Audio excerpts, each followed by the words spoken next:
This is FEMA. On October 4th, said $45 million would go to the Hurricane Helene survivors, continues to address critical needs. $45 million.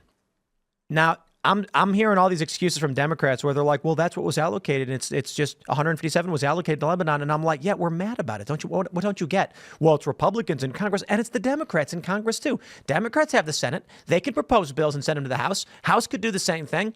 Why, for the love of all that's holy, why aren't Republicans just having an emergency session or the speaker getting together and making a press conference saying, we need to get Congress back in here to allocate more funds?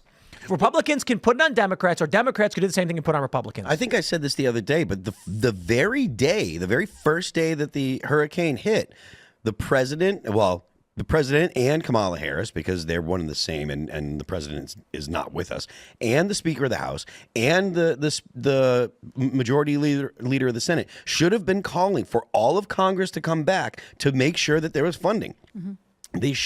They were just on, they were on whatever they call it, leave or whatever. Bring them back and make them do their job for the American people.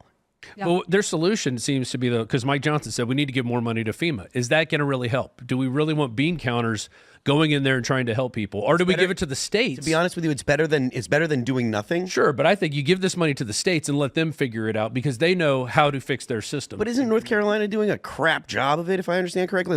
And I'm talking about the North Carolina government. Yeah. The thing is, we shouldn't have gone to Lebanon is the thing. Right, Lebanon's getting $157 million. North Carolina, Florida, Georgia should at least get double that.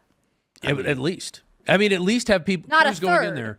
When Hurricane Rita hit, 2007, it hit southwest Louisiana where my parents lived. And within 2 days, the National Guard had gone through and cut, because 30% of the trees fell down in this area, went and cut all the roads out. They had everything bulldozed to the side so people could get through in 2 days.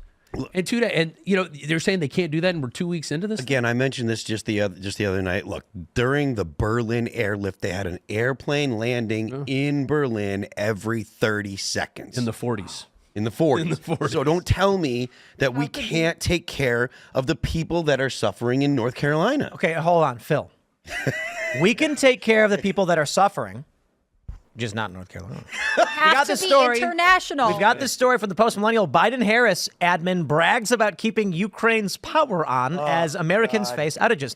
I'd like to just offer up a free public relations lesson for just a freebie. Just freebie. I mean, I could consult on this. My rate would be very high. But Biden-Harris and the White House, do not brag about giving millions of dollars of American taxpayer money to foreign countries when Americans are dying due to a lack of resources following natural disasters and with an impending Category 5 about to slam into Florida. Because I got to tell you, you might actually improve your favorability ratings if you heed my advice.